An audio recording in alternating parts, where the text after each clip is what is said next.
De la contrainte naissent l'imagination et la créativité, disait Amandine Barguin, comme pour dire que les embûches, les difficultés et l'inconfort sont de formidables stimulants. En tout cas, ce fut le cas de nos start-upers du jour qui se sont basés sur leur passé scolaire pour sortir une solution qui facilite l'accès aux sources de connaissances et en hors connexion Internet. Focus. Ils sont 5 des jeunes, tous ingénieurs spécialisés dans la mise en place de systèmes d'information. Ce sont eux les concepteurs de FasoBook, cette plateforme de e-learning. L'idée est née alors qu'ils étaient sur les bancs.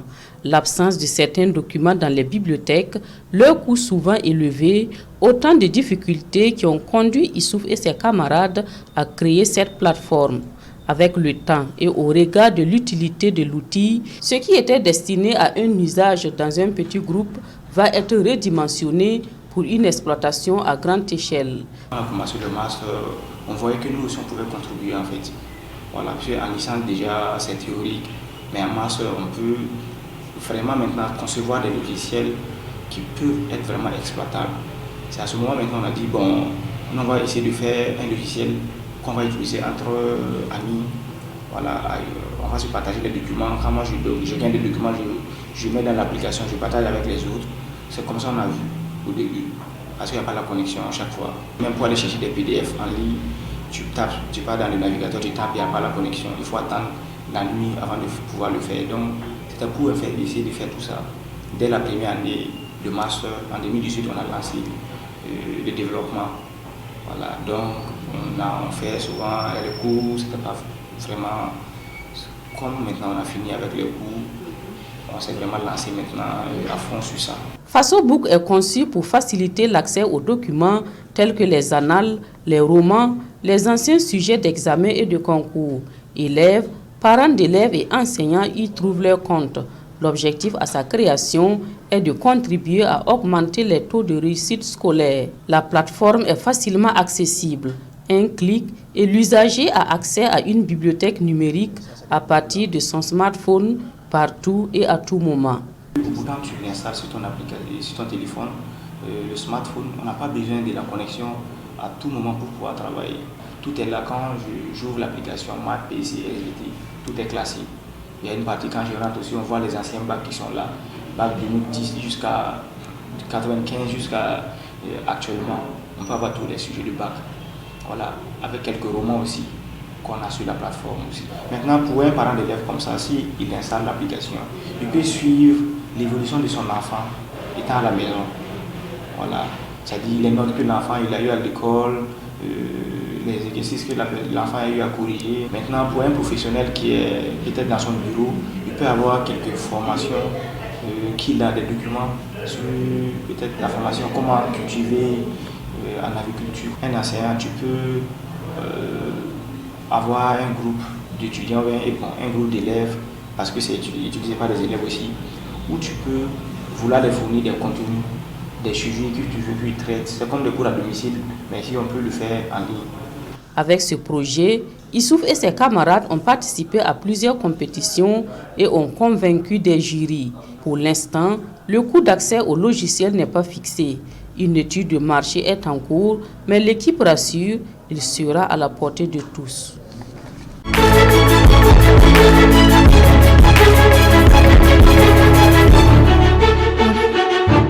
Avoir accès à la documentation numérique hors connexion, un challenge que vous vous êtes lancé à travers une application qui vient répondre donc à deux préoccupations, l'accès à la source de connaissances et le problème de connexion.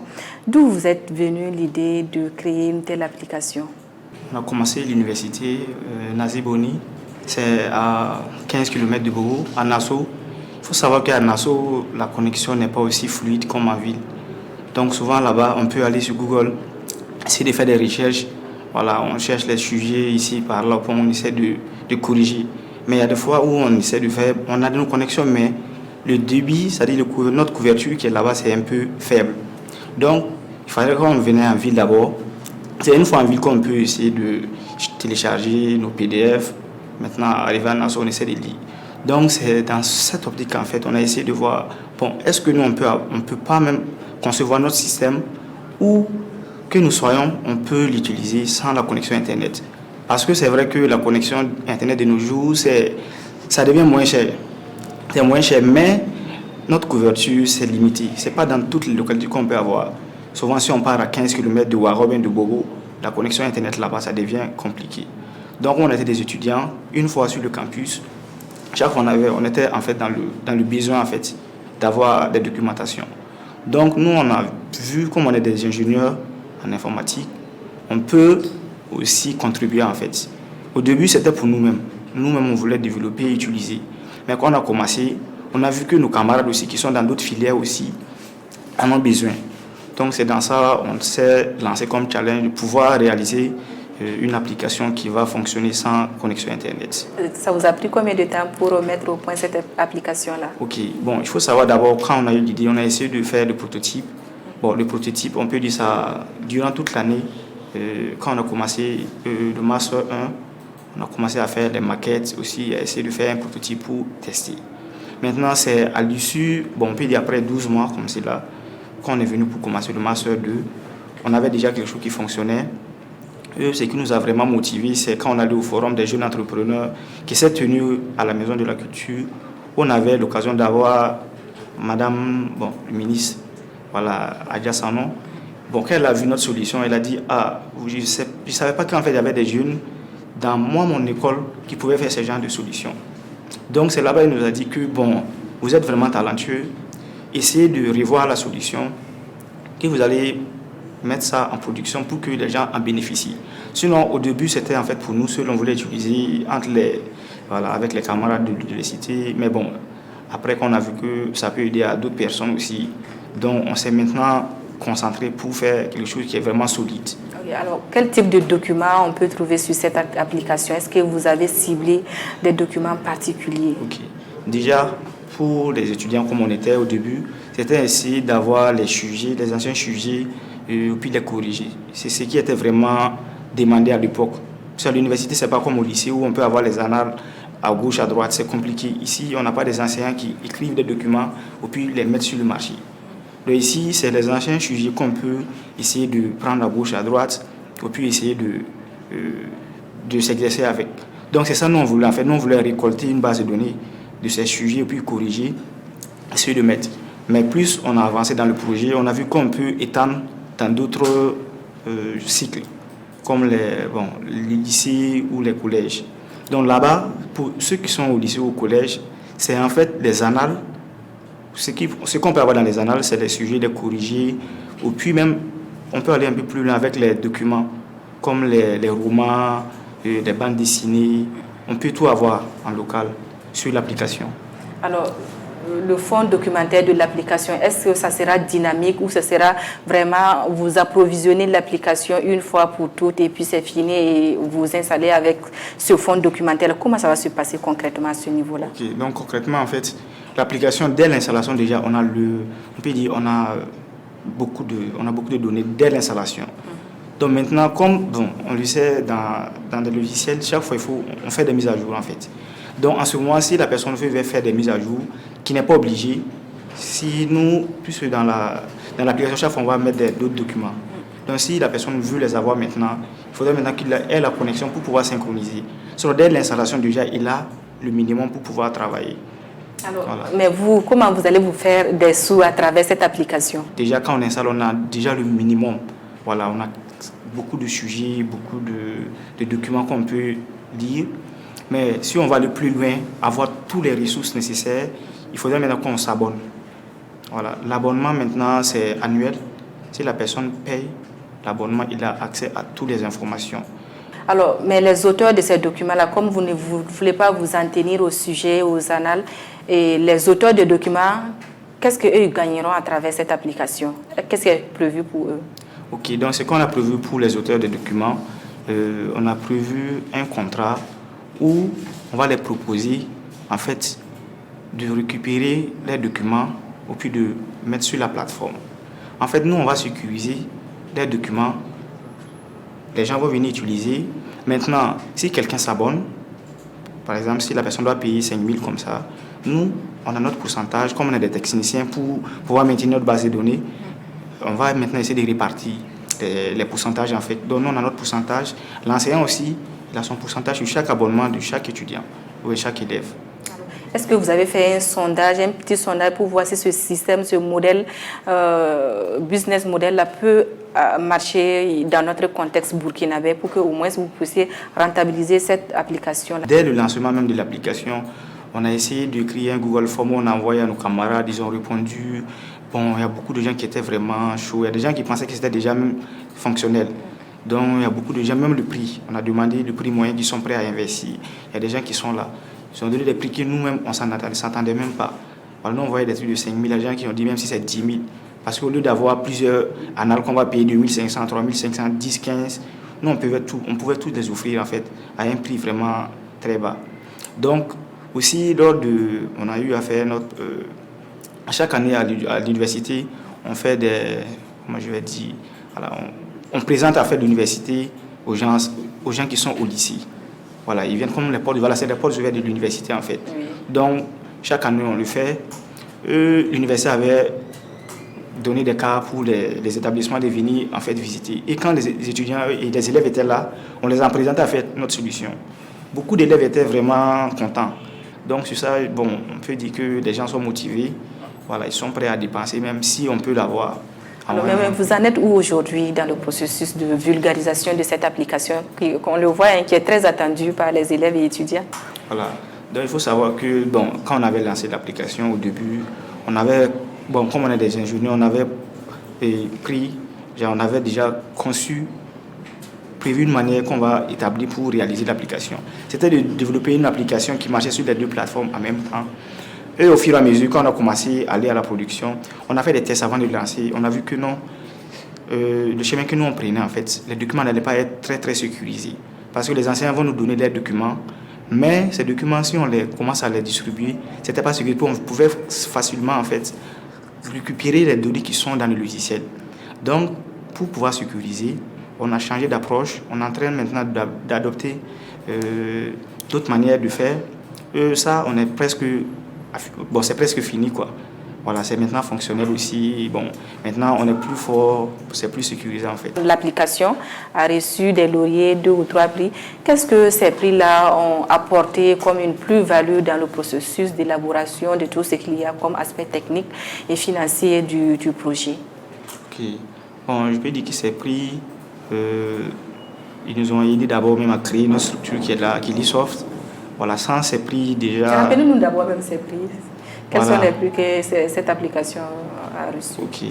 Bon, déjà, le premier prix, c'était au Mali, lors de l'hackathon qu'ils ont organisé, qui regroupait plusieurs pays, 4 pays. Voilà, Togo, Côte d'Ivoire, Mali, Burkina. On a eu notre premier prix là-bas, et vraiment qui nous a motivés. Voilà, bon, là-bas, on a vu que... Ils ont dit que les Burkinabés sont forts. Je ne savais pas qu'ils avaient des solutions comme ça. Quand on est venu aussi au Burkina, aussi, on a eu aussi le prix de génétique. Génétique aussi qui, chaque année, aide les jeunes qui sont dans le numérique à promouvoir les solutions. Eux aussi nous ont vraiment accompagnés parce que c'est eux vraiment leur fonds qui a été vraiment considérable par rapport aux autres prix. Voilà, donc ils nous ont donné un fonds pour pouvoir démarrer même la boîte. Et puis, ils nous surveillent aussi.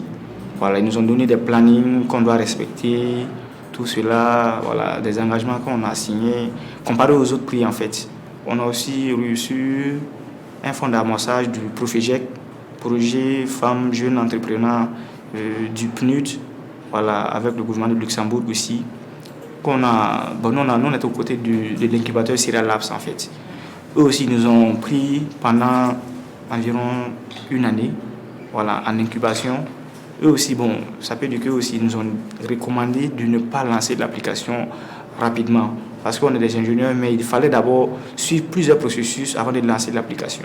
FasoBook n'est qu'une solution de votre entreprise Akilisoft, je crois, oui, qui propose d'autres solutions et autres services. Parlez-nous des services que propose Akilisoft. On offre le développement des sites web, d'applications aussi, pour les entreprises qui en ont besoin.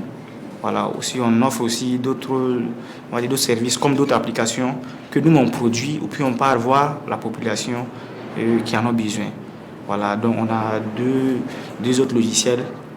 Bon, il y a l'autre logiciel qu'on installe dans dans les pharmacies, dans les supermarchés, ou puis dans les hôtels aussi, pour gérer. Aussi, on a un autre logiciel aussi pour gérer. Bon, ça, c'est les artistes, pour faire la visibilité. C'est comme YouTube, où on peut mettre les vidéos. Voilà. C'est un domaine aussi qui est dynamique, hein. Il faut être créatif, innovant pour pouvoir faire face au marché. Alors, est-ce que cela, à long terme, n'a pas de limites? Parce qu'il faut tout le temps créer. Comment vous voyez l'avenir dans ce domaine-là? Ok, bon, je pense que c'est ça même qui est intéressant. Quand chaque fois, il faut innover. Parce que s'il n'y a pas d'innovation, on ne doit pas à chaque fois renouveler, ce n'est pas intéressant. Pour moi, en tout cas. Voilà, donc je peux dire que c'est aussi intéressant, le numérique, parce qu'il faut être à jour. On peut pas, si tu dors 2 jours, tu vas te réveiller, trouver que bon, les gens ils sont à un autre niveau. Donc chaque fois, il faut être là en train de lire les cours, de suivre des séminaires, chaque fois. Voilà, proposer aussi des solutions qui vont... Parce que chaque fois, les gens aussi sont en train de changer de tendance. Voilà, en fonction des problèmes actuels, il faut pouvoir proposer en fait des solutions, voilà, numériques qui vont pouvoir les résoudre. Ce n'est pas une limite en soi, cette dynamique, cette compétition avec soi-même et avec le monde extérieur, est-ce que ce n'est pas en quelque sorte une limite de ce vaste champ du numérique là selon vous? Je ne vois pas ça comme une limite, je vois ça comme des challenges en fait. Je vois que c'est ça même qui rend intéressant. Peut-être que dans 10 ans ou bien dans 20 ans, bon, je vais dire maintenant j'en ai marre, mais actuellement, je pense que c'est ce qui est intéressant en fait. Okay. Voilà. Nous sommes pratiquement à la fin de l'entretien. Un dernier mot si vous en avez. Ok, bon, le mot que j'ai, c'est vraiment interpeller mes frères qui sont dans des domaines techniques. C'est de vraiment essayer de aussi faire les parts. C'est d'aider en fait le pays à se développer. Voilà, il ne faut pas qu'on va attendre forcément de finir l'université pour aller travailler chez quelqu'un. Voilà.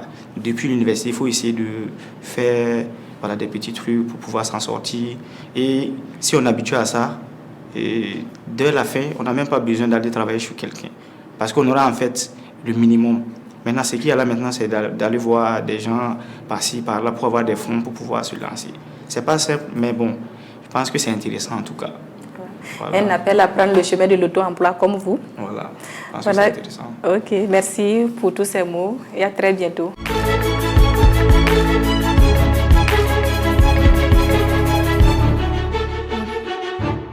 Bonjour Monsieur Yelimou. Bonjour Madame. Alors, Issouf Ouedraogo est un jeune que vous avez connu pour avoir été son enseignant. Il dit même de vous un géniteur professionnel. Quel regard sur le parcours de ce jeune start-upper aujourd'hui? En tout cas, ça a été quand même un étudiant qui nous a beaucoup impressionnés. Effectivement, ses compétences déjà académiques, mais également effectivement son ingénierie. Effectivement, il arrive à aller au-delà de ce qu'on l'enseigne. Son esprit d'entrepreneuriat également, en tout cas, qui nous réjouit beaucoup. Alors aujourd'hui, sa solution numérique Facebook a été plusieurs fois couronnée de succès. Quel regard sur cette solution numérique-là? Aujourd'hui, on se plaigne qu'on a des soucis d'infrastructure, on n'a pas suffisamment d'enseignants. Mais pourtant, aujourd'hui, les TIC constituent réellement une grande opportunité réellement pour, en tout cas, rattraper le retard qu'on a vis-à-vis des pays développés. Également, ces étudiants, ces jeunes-là, effectivement, nous apportent également des contributions pour aller effectivement vers l'intégration des TIC. Donc, je pense quand même que c'est une opportunité réellement que le pays doit saisir pour les universités en particulier, pour en tout cas résoudre tout ce qui est problème d'infrastructure. Parce que j'allais dire, ce problème qu'on a aujourd'hui, le béton n'est pas la seule solution. Et l'Internet, c'est réellement une chance pour nous. Il faut que nous la saisissons pour en tout cas rattraper les retards. Il faut en tout cas contribuer énormément dans ce sens. Si effectivement les premiers acteurs de l'éducation font confiance à ces jeunes-là, et à ses collègues également, je pense que la solution peut réellement apporter beaucoup au pays. Alors, l'un des volets de cette solution-là, c'est une sorte de bibliothèque numérique. Voilà, proposer des sources de connaissances en ligne hors connexion. Alors, aujourd'hui, quand on regarde le contexte burkinabé, est-ce qu'on peut dire que cette solution-là est venue résoudre un vrai problème, comme vous le disiez tantôt? Pas 3-10 ans en arrière, effectivement, c'est très compliqué, la question de la documentation. En termes de ressources financières, même, on n'a pas... Les écoles, les universités n'ont pas l'argent pour mettre à la disposition de la documentation, surtout de la documentation récente au profit des étudiants. Donc si on peut avoir une version numérique, effectivement, qu'un millier d'étudiants peuvent exploiter et facilement sans réellement avoir à débourser également des frais d'accès Internet. Je pense que c'est réellement génial. Donc je pense que à ce titre-là, c'est réellement une solution qu'il faut encourager. Et au-delà même des étudiants, des élèves de façon classique aujourd'hui, la connaissance également ne doit pas être enfermée dans les mains seulement des acteurs conventionnels. N'importe qui dans son village, n'importe quel paysan, effectivement, s'il y a ces supports-là, ce n'est pas un support seulement papier, il y a des supports également vidéo qui doivent quand même permettre aujourd'hui à tout le monde, à n'importe quel âge, effectivement, de pouvoir suivre des formations, de pouvoir partager des expériences avec les autres. Et je pense que c'est dans ce sens-là que le pays pourra véritablement amorcer son développement. Est-ce qu'à cette allure, on ne part pas vers la disparition des bibliothèques telles que nous les avons connues? Bon, en fait, non, je pense que les bibliothèques, il faut se moderniser, c'est tout. Il faut se moderniser. De façon générale, de toute façon, ceux qui sont effectivement, qui n'y vont pas réellement, c'est la décadence.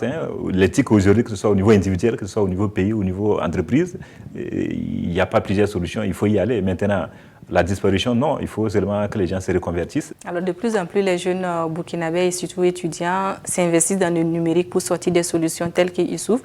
Il y en a qui voient en cette technologie des opportunités infinies. Vous, en tant qu'enseignant, est-ce que vous partagez cet avis-là? Oui, comme je l'ai dit également, en termes d'opportunités, vous pouvez observer dans tous les domaines, que ce soit le petit vendeur de beignets ou l'entreprise aujourd'hui. Regarde un peu l'histoire des entreprises.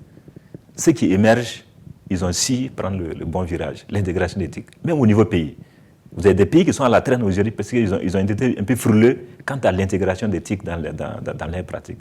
Donc aujourd'hui, pour moi, l'éthique aujourd'hui constitue une opportunité, un raccourci réellement pour effectivement amorcer le développement. Et c'est un passage obligé aujourd'hui, effectivement, dans ce sens-là. Donc, pour les jeunes également qui y vont, je dirais qu'on ne peut que les accompagner.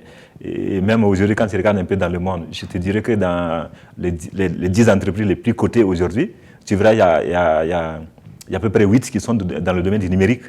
Je cite Facebook, WhatsApp et autres, tous ces gens-là. Tu vas citer au moins dans les 10 les plus cotés dans le monde, il y a 8 qui sont dans le domaine du numérique. Et pour les étudiants, heureusement, ce n'est pas des solutions qui nécessitent des matériels. Ce n'est pas dit que, bon, mon papa a le pognon, des bâtiments. Non, tu as ton petit PC, même ta tablette, tu peux commencer à coder, tu as de l'imagination, tu codes et puis voilà, tu te développes.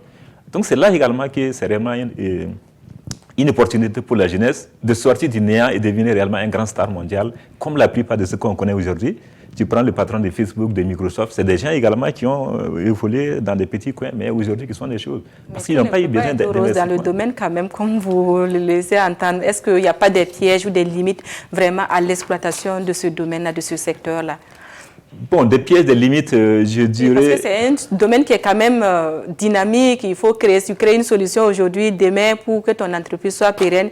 Il faut vraiment être aussi pro-réactif en fonction du marché. La seule peur qu'on peut avoir, effectivement, de ne pas être suffisamment prêt pour, effectivement, se protéger, les questions d'attaque. Bon, c'est peut-être juste à cet aspect. Mais aujourd'hui, quand même, un peu, on a toute l'intelligence aujourd'hui avec nous au Burkina qui permet le truc. Là aussi, comparé aux autres pays, le bon Dieu a fait qu'on n'est pas moins intelligent que les autres. Donc il y a cette couche sécurité seulement qui peut être un maillon faible effectivement quant à faire de ces outils-là réellement des opportunités. Mais là aussi, je dis que l'intelligence est là au Burkina qui peut également accompagner les entreprises. Okay. Alors qu'est-ce que vous avez aujourd'hui à dire à Issoufou Ouedraogo que vous n'avez pas encore eu l'occasion de lui dire, lui qui vient d'amorcer une carrière, on peut dire, dans l'entrepreneuriat, le chemin de l'auto-emploi? Un jeune, comme je l'ai dit, j'ai beaucoup d'admiration pour lui, c'est beaucoup l'encourager. C'est beaucoup l'encourager. Je donne un peu l'exemple dans les autres pays ailleurs. Aux États-Unis, par exemple, si on peut les citer, mais à l'école, les meilleurs, quand ils sortent, ce n'est pas pour aller chercher des concours à la fonds publique. Ceux qui partent là-bas dans les concours, non, c'est les moyens, j'allais dire, voilà ceux qui sont au bas de l'échelle. Mais les meilleurs, ils sortent, ils créent. Ils créent leur business, ils créent leurs affaires, ils ont leurs idées. Ils ne vont pas aller s'embourber, s'enfermer dans des idées déjà préconçues, non. Donc aujourd'hui, s'il est dans ce sens-là, réellement, pour lui dire réellement que je suis très fier de lui, et je l'encourage réellement à aller de l'avant. Et c'est demain, en tout cas, un Bill Gates, j'espère bien, un Bill Gates un peu du Burkina. C'est tout le mal que nous nous souhaitons aussi. Merci à vous d'avoir accepté de répondre à nos questions.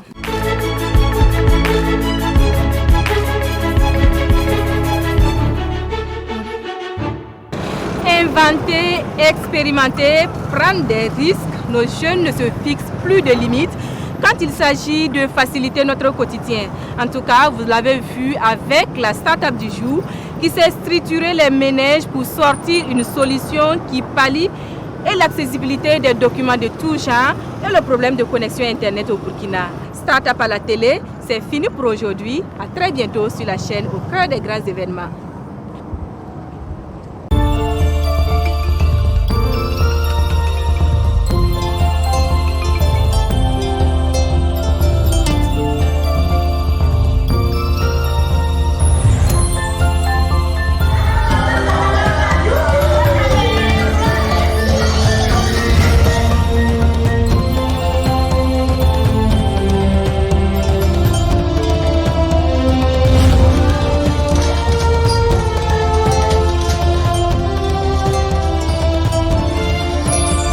Banque Internationale, le plaisir de vous offrir le bonheur autrement. Coris Bank International, la banque autrement. Première banque certifiée ISO 9001, version 2015 au Burkina Faso.